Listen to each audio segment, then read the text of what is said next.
9절입니다. 마태복음 13장 1절에서 9절 말씀 함께 보도록 하겠습니다.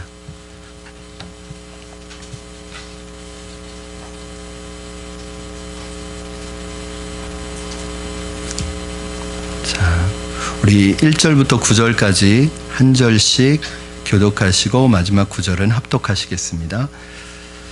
그날 예수께서 집에서 나가사 바닷가에 앉으시매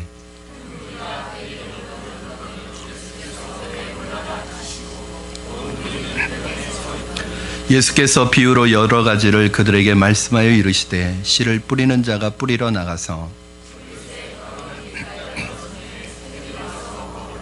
더러는 흙이 얕은 돌밭에 떨어짐에 흙이 깊지 아니하므로 곧 싹이 나오나 더러는 가시떨기 위에 떨어짐에 가시가 자라서 기운을 막았고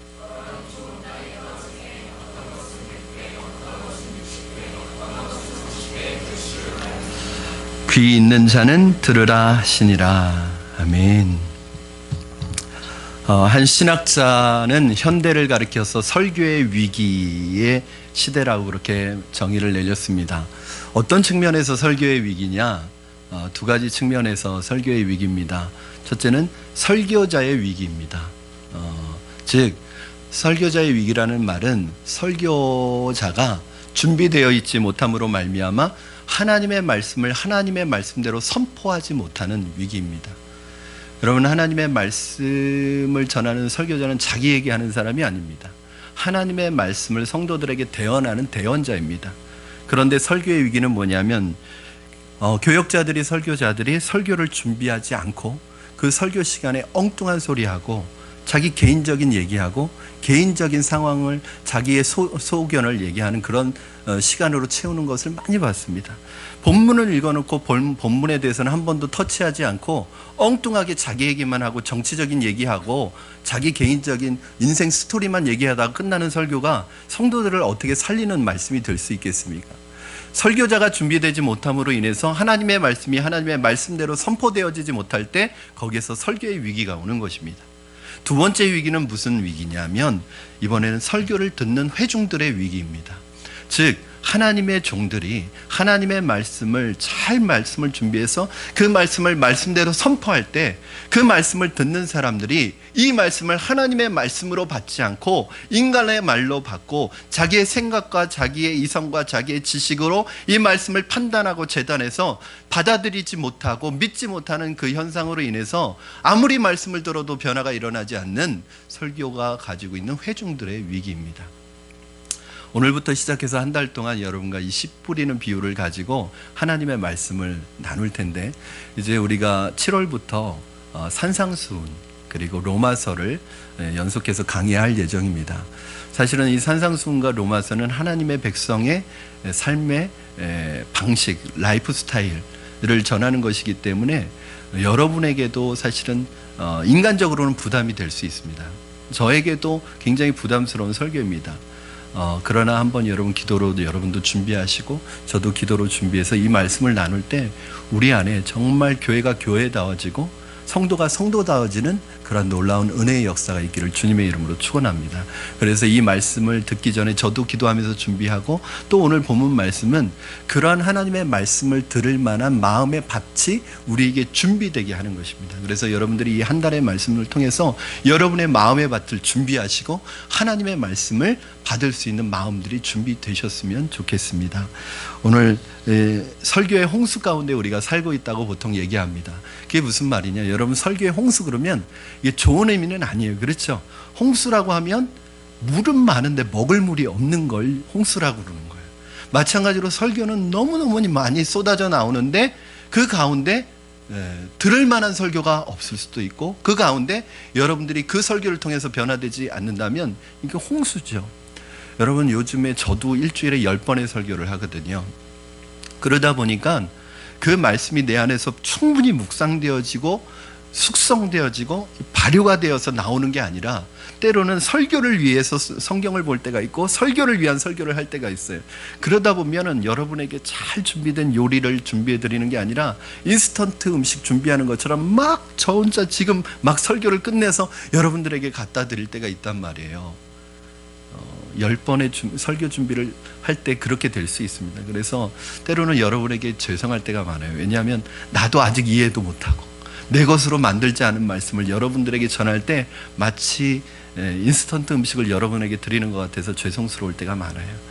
그래서 제가 언젠가 그런 말씀을 드렸습니다. 여러분, 제 마음속에 그런 마음이 들 때 이 글 쓰는 사람이 너무 글 쓰는 것이 홍수처럼 흘러나니까 생각의 여과 없이, 생각의 숙성 없이 글을 쓰는 게 자기 스스로 깨달음을 가져서 절필을 하는 것처럼, 그렇다고 제가 설교를 안 하겠다는 건 아니고 가끔씩 그런 마음이 들 때는 여러분 설교하지 않고 새벽 예배 때 그냥 본문만 읽고 내려가겠습니다. 그래도 이해해 주시기 바랍니다. 되지 않는, 제가 제 것으로 만들지 않은 설교를 마치 제 것인 것처럼 하고 내려가는 것보다 그냥 하나님의 말씀 그대로 읽어드리고 내려가는 게 훨씬 여러분에게 은혜가 돼요. 그래서 그럴 때라도 목사님 왜 저러시지? 그러지 마시고 그런 때는 하나님의 말씀을 그냥 있는 그대로 받으시고 기도하시면 될 줄로 믿습니다. 여러분, 요즘에 TV를 틀면요, 유명한 목사님 설교 다 들을 수 있습니다. 인터넷에 들어가보면 국내뿐만 아니라 전 세계의 목사님 설교들을 다 들을 수 있어요. 여러분, 그 주옥 같은 설교, 그 놀라운 설교들을 다 들을 수 있어요. 그런데 문제는 그 많은 설교를 들음에도, 그 설교를 계속해서 들음에도 불구하고 성도들의 신앙이 아주 기본적인 하나님의 말씀에 대한 확신조차 생기지 않는 교인들을 볼 때, 그리고 매주일 울려 퍼지는 그 말씀을 들음에도 불구하고 그들의 삶이 주님 앞에서 헌신되어지지 않고 하나님의 말씀대로 살아가지지 않는 모습을 볼 때 설교자로서 굉장한 책임감을 느낍니다. 어떤 분은 그런 말을 합니다. 야, 저 말씀을 듣고도 변하지 않으면 그게 기적이다. 근데 그런 기적들이 막 일어나고 있어요. 안 변해요. 여러분 어떠십니까? 하나님의 말씀을 들을 때 어떤 마음가짐으로 들으십니까? 내 귀를 즐겁게 하기 위해서 들으십니까? 내 영적인 만족을 위해서 혹시 하나님의 말씀을 듣지 않으십니까? 그래서 내가 좋아야지 그 설교가 은혜되는 설교고, 내가 좋지 않으면 그 설교는 잘못된 설교라고 혹시 여러분 판단하지 않으십니까? 정말 설교자를 통해 하나님의 말씀이 대언되어질 때 내 자신이 하나님의 앞에 무릎 꿇어지고 하나님 앞에 변화되어져 가는 간절한 소망을 가지고 그 말씀을 들으십니까? 아니면 평가자로, 판단자로 설교를 들으십니까? 요즘처럼 설교하기가 어려운 시대가 없습니다. 설교자는요, 성도들의 이 설교를 듣는 수준은, 귀는 너무 높아져 있어서 그 성도들에게 은혜를 끼치려고 만약에 그거에 맞춰 설교하면은 설교자는 스트레스로 쓰러질 거예요. 그냥 하나님이 주시는 마음 그대로 나눠야겠다는 이 부담 갖지 않고 말씀을 나누는 거지, 만약에 성도들의 비율을 맞추고 성도들의 수준을 맞춰서 성도들의 은혜 받게 하기 위해서 설교하면 설교자는 아마 오래 못 갈 것입니다. 웬만한 설교 가지고는 은혜도 안 받으세요. 매주 그러니까 설교자들이 막 그 고민을 하는 거, 어떻게 하면 은혜 받는 설교를 할까? 그러나 여러분이 어떤 마음으로 하나님의 말씀을 받느냐, 이게 중요한 것입니다. 오늘 9절 말씀 여러분 함께 같이 읽겠습니다. 9절 시작. 귀 있는 자는 들으라 하시니라. 아멘. 귀 있는 분만 들으십시오. 귀 없는 분은 듣지 마십시오. 여기 귀가 없는 사람이 어디 있겠어요, 그렇죠? 여기서 말하는 귀는 영적인 귀를 말하는 거죠. 저는 여러분이 오늘 이 시간에 말씀을 들을 때 영적인 귀가 열리시기를 주님의 이름으로 축원합니다. 귀 있는 자는 들으라, 이 말씀은 뭐예요? 들으라, 소리를 잘 들으라는 말인가요? 엄마의 말씀을 잘 들으라, 이 말은 엄마의 소리를 잘 들으라는 얘기인가요? 그 말씀대로 순종하라는 얘기죠. 여러분, 듣는 것뿐만 아니라 순종하는 자리로까지 나아가시는 여러분 되기를 주님의 이름으로 축원합니다. 오늘 본문, 읽은 본문은 씨 뿌리는 비유인데 네 가지 밭을 얘기합니다. 씨 뿌리는 자가 씨를 뿌렸는데 어떤 씨는 좋은 밭에, 어떤 것은 길가에, 어떤 것은 돌밭에, 어떤 것은 가시떨기에 뿌려졌는데 이 좋은 밭에 뿌려진 씨만 열매를 맺고 30배, 60배, 100배의 결실을 맺고 이 길가와 돌밭과 가시떨기에 뿌려진 씨는 열매를 맺지 못했다는 얘기예요. 그러면서 설명해 줍니다. 이 씨는 뭐라고요? 하나님의 말씀이고 이 네 가지 밭은 여러분의 마음에 말씀을 받는 여러분의 마음의 상태를 이야기합니다. 여러분, 그러니까 하나님의 말씀의 씨는 누구에게나 똑같이 떨어지는데 그 씨가 떨어지는 사람의 마음밭의 상태에 따라서 어떤 밭은 열매를 맺고 어떤 밭은 열매를 맺지 못한다는 거예요. 이 시간에 똑같이 지금 같이 여러분이 예배를 드리셔도 어떤 분은 그 말씀을 듣고 열매 맺는 삶을 살아가는 분이 있는가 하면 어떤 분은 그 말씀을 듣고 열매 맺지 못한 삶을 살아가는 분이 있는데 그 차이는 뭐예요? 내 마음의 밭의 상태입니다. 오늘은 이 네 가지 밭 중에서 첫 번째인 길가에 대해서 여러분과 하나님의 말씀을 나누려고 합니다. 먼저 여러분 4절 말씀 같이 한번 읽겠습니다. 4절 시작. 뿌릴새 덜어는 길가에 떨어짐에 새들이 와서 먹어버렸고. 이 말씀에 대해서 이게 이제 비유로 말씀하신 거예요. 그리고 다시 제자들과 함께 돌아오셔서 제자들에게는 이 비유의 말씀을 설명을 해 주십니다. 뭐라고 설명해 주세요? 4절 말씀에서 길가에 씨가 떨어질 때 누가 와서 그 씨를 먹어버렸다고 나오고 있습니까? 새들이 와서 그 씨를 먹어버렸다고 나오는데 이것을 나중에 주님이 설명해 주세요. 19절 말씀 우리 한번 같이 읽도록 하겠습니다. 4장 19절입니다. 시작.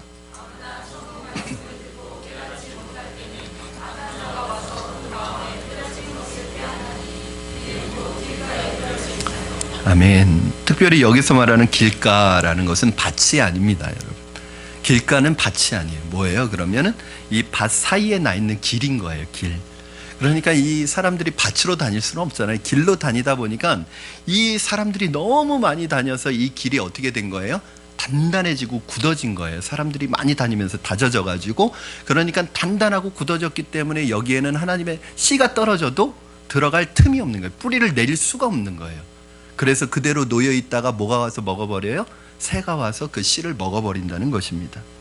여러분, 이 단단한 땅에 뿌려진 씨는 뿌리를 내리지 못하고 씨 상태로 놓여 있다가 새가 와서 쪼아 먹어버립니다. 이 병행 구절을 보면은 마가복음 4장 15절 말씀에 같은 병행 구절이 있거든요. 그래서 여러분 이 사복음서를 읽을 때 사복음 대조 성경이라는 게 있어요. 그러니까 똑같은 내용들을 같이 병행해서 읽어보게 하는데 그 말씀이 서로 해석을 해줍니다.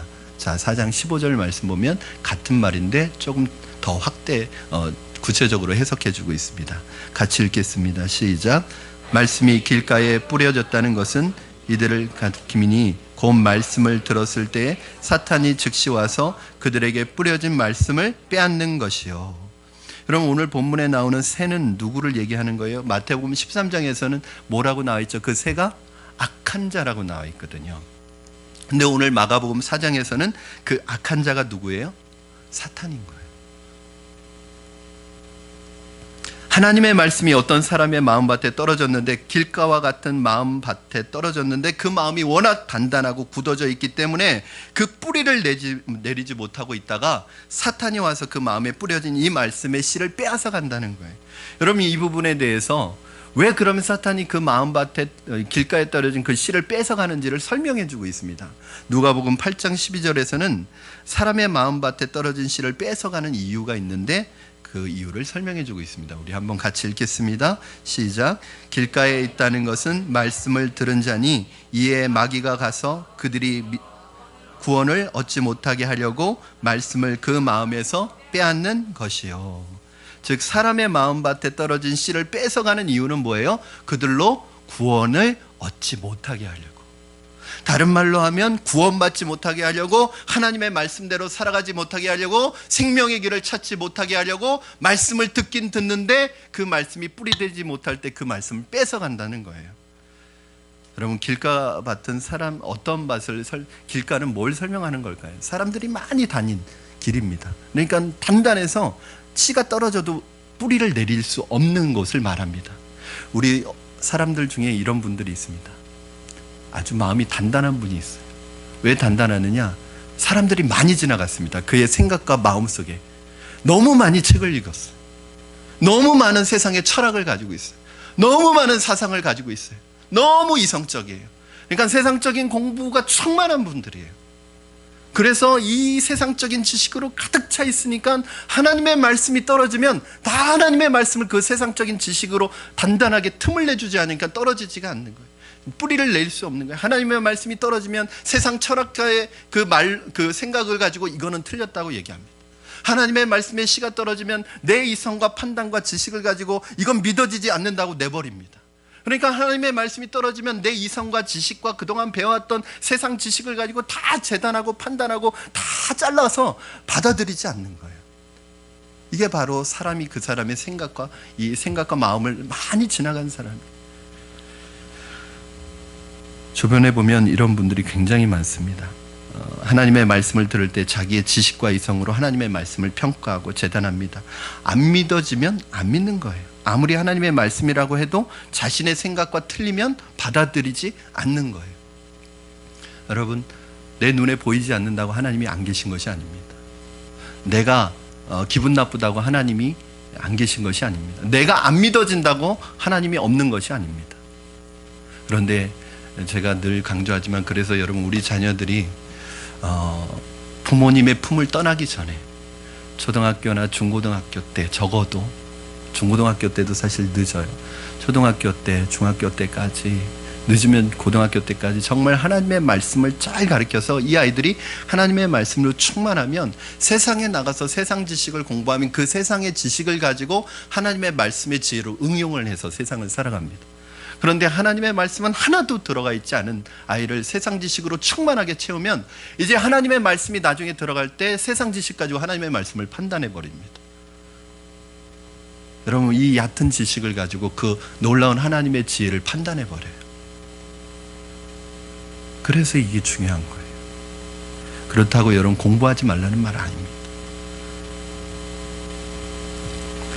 혹시 여러분의 마음 가운데 다른 사람의 생각이나 인간의 이성과 경험과 철학과 이런 것들로 가득 차 있어서 하나님의 말씀이 말씀대로 역사할 수 있는 기회를 허락하지 않고 있는 분이 계시다면 그 마음밭을 기경하시기를 바랍니다.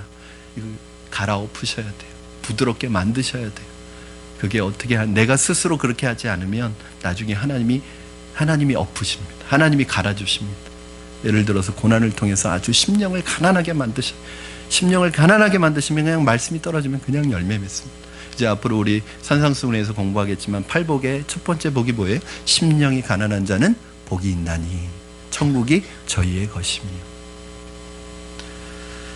그런 딱딱한 마음밭을 엎으셔야 합니다. 이런 사람은 아무리 교회를 오래 다녀도 절대 믿음이 자라지 않습니다. 성장하지 않습니다. 우리가 만일 우리의 마음밭을 기경하지 않으면, 새롭게 하지 않으면 안 됩니다. 하나님이 환경을 통해서 우리의 마음밭을 갈게 하실 것입니다. 오늘 말씀에서 더 중요한 초점을 발견할 수 있는데, 씨가 떨어지자마자 새가 와서 쪼아먹어 버렸다. 19절에 다시 보시면 하나님의 말씀을 듣고 깨닫지 못할 때에는 악한 자가 와서 그 마음에 뿌려진 하나님의 말씀을 빼앗나니 곧 이것이 길가에 뿌려진 자라고 말씀하고 있습니다. 자, 새가 와서 쪼아먹어 버렸다. 여러분, 기독교 고전 가운데 세 가지 책을 뽑으라면 저는 첫 번째는 토마스 아킨피스의 그리스도를 본받아, 두 번째는 성 어거스틴의 고백록, 참회록, 그 다음에 세 번째는 철로 역정, 이렇게 들겠습니다. 이 철로 역정의 저자인 존 버년이라는 사람이 어렸을 때부터 교회를 다녀서 교회는 습관적으로 다니지만은 무신론자로 살았던 시절이 있었습니다. 이 사람이 어느 날 이상한 생각을 품게 되었습니다. 의문을 품게 되었습니다. 나는 교회에 이렇게 오랫동안 출석했는데, 나는 수없이 많은 설교들을 들었는데 왜 내 마음에는 하나님에 대한 기본적인 확신도 생기지 않고 왜 여전히 나는 하나님을 모르는 상태로 있을까라는 고민을 갖기 시작했어요. 이런 고민도 성령께서 주시는 고민이거든요. 그때 이런 고민 속에서 고민하다가 오늘 본문 4장 19절을 보면서 큰 충격을 받은 거예요. 내가 그렇게 믿음이 자라지 않고 그렇게 확신이 들지 않고 내 마음속에 하나님을 그렇게 알지 못했던 이유가 뭐냐면, 그동안 계속 하나님의 말씀은 뿌려졌는데 뭐가 와서 말씀을 뺏어갔어요? 이 사탄이 와서 말씀을 뺏어갔다는 것을 알게 된 거예요. 깜짝 놀랐습니다. 그리고 자신이 사탄에게 속고 있다는 것을 알게 되고 그때서 비로소 이 존 버년이 하나님의 말씀에 대한 태도가 바뀌었어요. 이제 진지하게 하나님의 말씀에 귀를 기울이기 시작했고 그 받은 말씀을 붙들고 몸부림치면서 하나님의 사람이 되려고 그렇게 하나님 앞에 결단하고 기도하기 시작하면서 그의 삶이 변화되어지고 스스로 마음밭을 갈기 시작한 거예요. 그리고 그 사람이 경험한 이 신앙의 여정을 소설로 쓴 것이 뭐냐면 철로역정입니다. 그럼 그리스도인이라면 이 철로역정이라는 책은 꼭 한번 읽어보셔야 되는 필독서입니다. 여러분, 설교를 들을 때 하나님의 말씀에 깊은 감동을 받습니다. 생각합니다. 우리 마음속에 설교를 들을 때 이런 생각이 듭니다. 하나님은 어떤 분이실까? 내게 주신 이 말씀대로 살려면 나는 어떻게 살아가야 될까? 하나님을 기쁘시게 하려면 어떻게 사는 것이 하나님을 기쁘시게 하는 걸까? 설교를 듣는 가운데 우리 마음속에 영적인 고민들이 생기기 시작해요. 그 마음은 하나님이 주시는 것입니다. 그런데 그 시간, 그 주어지는 말씀을 통해 그 말씀 붙들고 어떻게 살아가야 할까 마음 가운데 감동 주시고 말씀에 대해서 성령께서 우리의 마음을 일하시기 시작하시는데 문제는 그게 오래가지 않는다는 거예요. 축도와 함께 예배가 끝나면서 이제 나가시면서 식사하시면 대부분 잊어버립니다. 그 고민과 그 영적인 고민과 갈등들이 식사하면서 커피 마시면서 싹 없어집니다. 그리고 매주 그걸 반복하는 거예요. 오늘도 오시면 또 말씀 들으면서 내가 어떻게 살아야, 이렇게 사는 건 하나님 기뻐하시는 게 아닌데 내가 잘 살아야 되는데, 이게 이제 문 밖만 나가면 까맣게 이제 잊어버려지죠. 그럼 테스트 해볼까요? 지난주 설교 내용 기억하십니까? 지난주 설교 본문이 신약이었습니까? 구약이었습니까? 대답 못 하시잖아요. 제목이 뭐였습니까? 걱정하지 마세요. 안 시킬 테니까. 여러분, 우리는 매주 이걸 반복하고 있는 거예요. 하나님의 말씀에 감동을 받기는 받습니다. 예배가 끝난 뒤에 아무도 없었던 사람, 아무 일도 없었던 사람처럼, 아무 일도 일어나지 않았던 사람처럼 집으로 돌아갑니다. 내가 예배에 참석했다는 사실이, 내가 설교를 들었다는 사실이, 내게 하나님의 말씀이 임했다는 사실이 전혀 없었던 것처럼 그렇게 다시 집으로 돌아가는데, 이걸 매주 반복하는 것입니다. 사랑하는 여러분, 하나님의 말씀이 내 안에 뿌리를 내리지 못하고 금방 사탄에게 뺏기고 금방 사탄이 와서 뺏어가는 일들이 우리의 일주일의 삶에 계속 반복되어지고 있는, 이것이 바로 새가, 사탄이 우리의 마음밭에 떨어진 씨를 뺏어가는 현상입니다. 그렇게 집으로 돌아가는 여러분의 뒷모습을 보면서 회심의 미소를 날리고 있는 존재가 있는데, 누구냐면 사탄입니다. 사탄이 여러분 그렇게 돌아가는 여러분의 모습을 보면서 씩 미소를 지으면서 뭐라고 그러는지 아세요? 그렇게만 살아라. 그렇게만 살아. 여러분, 사탄이 우리를 공격하는 1차 목표가 뭐냐면 하나님의 말씀을 듣지 못하게 합니다. 하나님의 말씀을 보지 못하게 합니다. 하나님의 말씀을 접촉할 수 있는 통로를 다 막아버립니다. 왜냐하면 믿음의 사람들에게 하나님의 말씀은 능력의 말씀이고, 이 말씀을 들으면 우리 안에 능력이 나타나기 때문에 이 말씀을 어떻게든 듣지 못하게 합니다. 그래서 바쁘게 만드는 거죠. 분주하게 만드는 거죠. 피곤하게 만드는 거죠. 그래서 하나님의 말씀을 듣지도 보지 못하게 만드는 거죠. 주일날 일이 생겨서 자꾸 하나님의 말씀을 예배를 드리지 못하게 만드는 거죠. 어떻게든 하나님 말씀 듣지 못하게 만드는 거예요. 믿음의 사람들은 하나님의 말씀만 빼버리면 아무것도 안 남거든요. 그러나 2차 목표가 있습니다. 하나님의 말씀 듣긴 듣되 하나님의 말씀을 마음에서 빼앗아가는 것이 2차 목표입니다. 하나님의 말씀을 듣되 깨닫지 못하게 되는 것입니다. 말씀을 깨달을 때 그 말씀이 내 마음속에서 뿌리를 내리고 열매 맺는 것인데, 깨닫지 못하게 하고 그 말씀이 내 마음에서 뿌리를 내리지 못하게 하는데, 이게 무엇이냐면 바로 결단하지 않는 거예요. 여러분, 말씀을 듣고 들은 말씀을 붙들고 결단하는 것이 그래서 중요합니다. 저는 예배가 맞춰지면 어떤 예배이든지 간에 오늘 내게 주신 그 말씀을 붙들고, 그것이 한 가지여도 괜찮습니다. 그 한 가지 말씀을 붙들고 하나님 앞에 간절하게 그 말씀대로 살겠노라고 기도하고 결단하고 작정을 하셔야 합니다. 어떤 분들은 제가 설교하고 이제 축도하면 그때 막 도망가는 분들도 계셔요. 바쁘신 것 같아요. 여러분 바쁘지 않다면 주일날은 다른 약속하시고 오시면 안 됩니다. 왜냐면 제 설교가 길잖아요. 그러니까 여러분 시간 약속 가까워지면 그 다음부터 설교가 안 들어옵니다. 그러니까 이 예배 시간 이후에 다른 약속하시고 오시면 설교가 길어지면 그 다음부터 짜증나기 시작합니다. 그리고 축도 들어가면 바로 나가시는 거죠. 그러니까 약속하고 오지 마시고 주일날은 충분히 하나님의 말씀, 그래봐야 20-30분입니다. 너무 긴가요? 그래봐야 20-30분이에요. 여러분 그렇게 바쁘시지 않다면 예배가 끝난 다음에 오늘 내게 주신 말씀 붙들고 단 5분이라도 여러분 그렇게 살아가겠노라고 하나님 앞에 결단하고 기도하고 일어나는 것이, 이게 뭐냐면 그 말씀을 뿌리를 내리는 거예요. 이게 없으면 또 잊어버립니다. 그렇게 기도하십시오. 하나님, 이 말씀대로 살아갈 수 있게 하여 주시옵소서. 이 말씀이 내 마음에 뿌리 내려 삶에서 열매로 나타나게 하여 주시옵소서. 내게 주신 이 말씀을 사탄에게 빼앗기지 않고 오늘 이 말씀 붙들고 오늘도 한 주간 믿음으로 승리할 수 있도록 주님 도와주시옵소서. 내 힘으로는 안 됩니다. 하나님 성령의 은혜로 승리할 수 있도록 나와 한 주간 동행하여 달라고 간절히 기도하시면 그 말씀이 여러분의 단단한 마음밭을 깨트리고 뿌리를 내릴 줄로 믿습니다. 말씀을 정리합니다.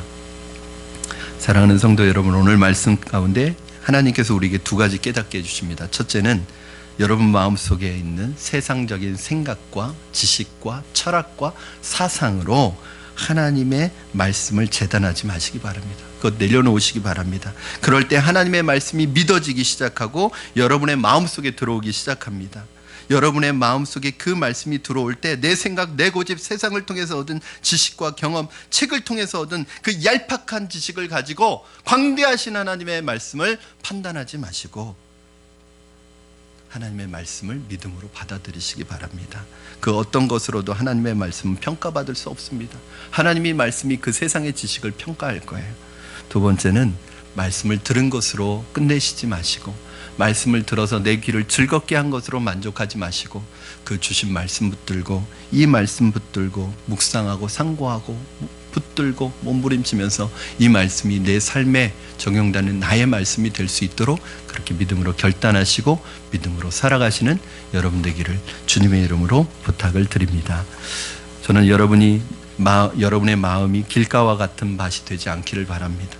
만약 딱딱하고 굳어지고 강팍해진 마음이 있다면 이 시간 하나님 앞에 그 마음 다 내려놓으시고 녹여달라고, 부드럽게 해달라고, 내 마음 새롭게 해주시도록, 내 마음을 기경해 주시도록 그 살아있는 하나님의 말씀이 내 마음에 들어올 때 그 하나님의 말씀이 내 마음밭을 새롭게 갈아 주시도록 그렇게 기도하고 오늘 믿음으로 결단하시고 나가는 여러분 되기를 주님의 이름으로 축원합니다. 우리 이 시간에 한번 찬양하시고 기도하실 텐데 우리 4주 동안 이 찬양 좀 불렀으면 좋겠습니다. 주님 말씀을 듣게 해주시고 그 주님 말씀 들었을 때 생각으로 살아가는 것이 아니라 그 말씀 묵상하고 상고한 후에 그 말씀대로 살아갈 수 있게 하여 주시옵소서. 어떤 말씀을 주시든지 믿음으로 순종하는 마음을 허락하여 주시옵소서. 우리 같이 한번 찬양하시고 기도하겠습니다.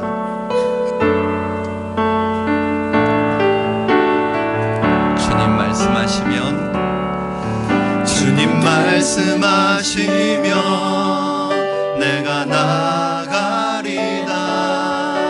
주님 뜻이 아니면 내가 멈춰서리다.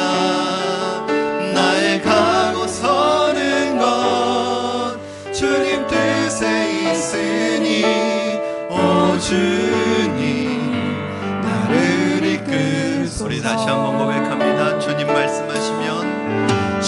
말씀하시면 내가 나가리다. 주님 뜻이 아니면 내가 멈춰서리다. 나의 가고 서는 것 주님 뜻에 있으니 오 주님 나를 이끌소서.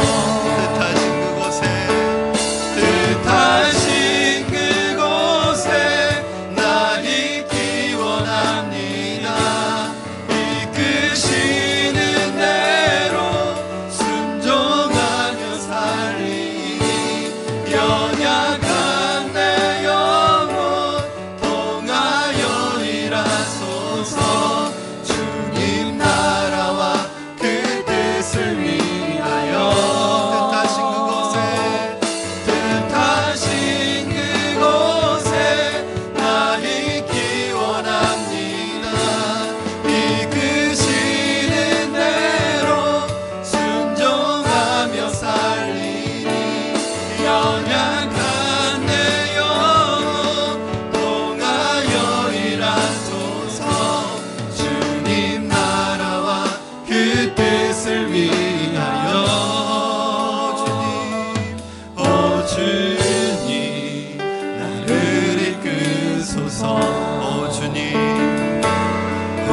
주님 나를 이끄소서.